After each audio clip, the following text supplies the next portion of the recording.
I'm not going to just pass on the martial art technique.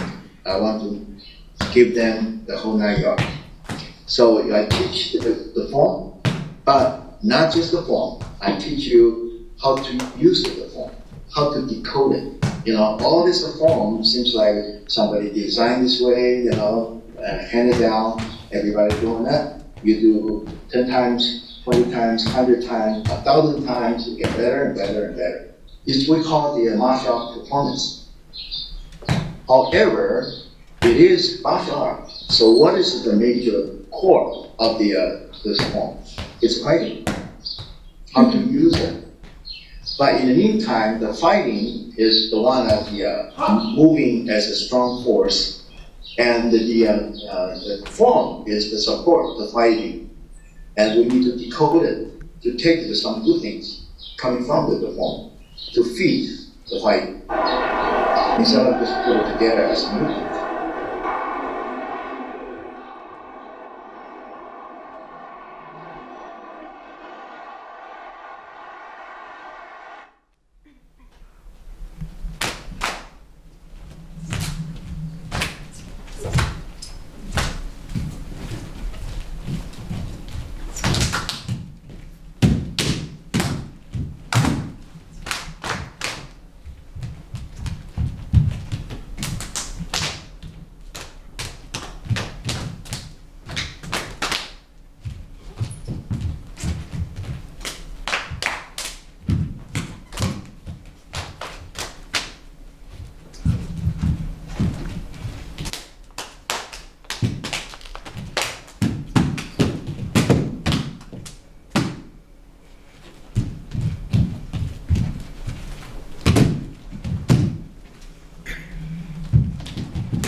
you learn Bagua. You know, the Bagua, even the Bagua's concept, they have something to base on. That's why you have directional training, you have the balance training, you have the yin and yang training, and the corresponding to your body parts internally, externally.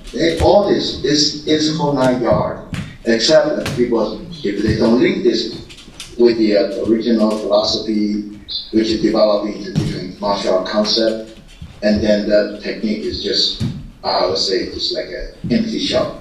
You learn the technique, but you don't really know what is the techniques coming from. Sometimes we even use a weapon to enhance our fighting technique. So in other words, there's a fighting, strength, and also the form. That's 3 things put together. That's the traditional Chinese martial art training.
The value, actually, I look at it this way.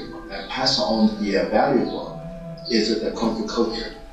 It's not just the martial arts technique, but also the profound concept and philosophy. And in other words, it is supposed to be an authentic traditional culture.